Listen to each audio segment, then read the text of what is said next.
Kwento ng Buhay ML Part 4. Akala ni Angela ay magiging madali sa kanya ang matigilan ang paglalaro ng ML dahil nga nasa ibang bansa na siya. Pero hindi pala ganun kadali dahil hinahanap-hanap pa rin niya ang ML. Ando mo na yung mga di ka pa ka-wifi akan? Tanong ni Angela sa sarili nang ibig sabihin ay kung papaano daw kaya siya makaka-wifi. Kinaumagahan ay nakita ni Angela sa kusina ang bunsong anak na babae ng amo niya na itago natin sa pangalang Rufa. Assalamualaikum ya Angela.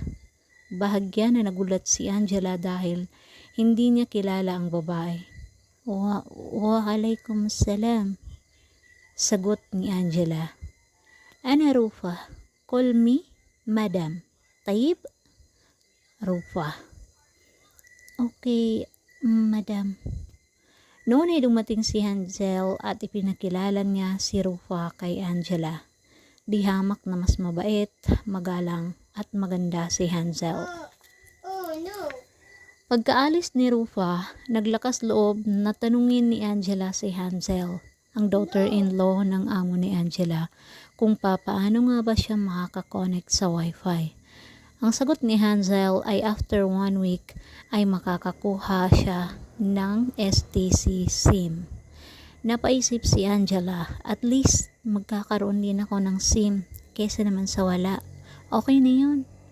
At dahil nga kabuuan ng Ramadan sa oras na yon, naging abala si Angela sa trabaho. Makatulog man lang siya ng 4 na oras ay matagal-tagal na yun.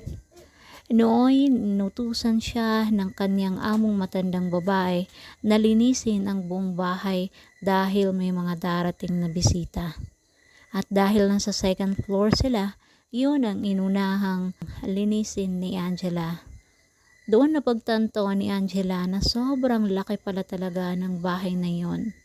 Dahil maliban sa napakalawak na living area, ay may iba pang 2 na living room para sa mga bisitang babae at mga bata. Pumulimsi ako mula dawalay. May kakuha ni insan na lokas bupa galaga na kan. Inubuya tamse sa walay niya na miya kalalap na walay na pagalagan tamse. Nasambit ni Angela habang naglilinis na ang ibig sabihin ay sobrang lawak daw ng bahay. Na ayon daw sa pinsan niyang recruiter niya ay mag-aalaga lang daw siya ng matandang babae kaya pumayag siya, pero hindi niya alam na pati pala ang malaking bahay nito ay aalagaan din niya. Wala naman akong choice, nandito na ito kaya yes na lang, ani Angela.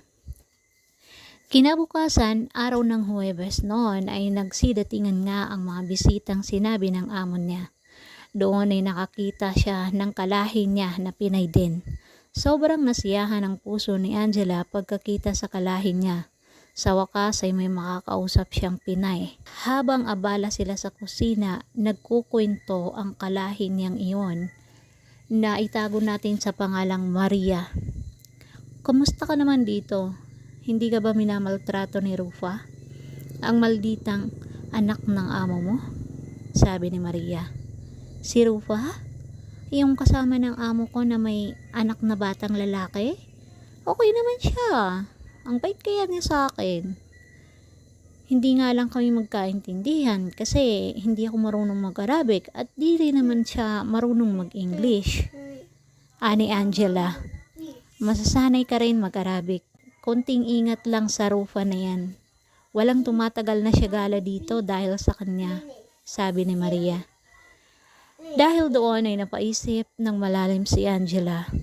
Ano kaya ang magiging parte ni Rufa sa buhay ni Angela? Abangan natin sa susunod na kabanata.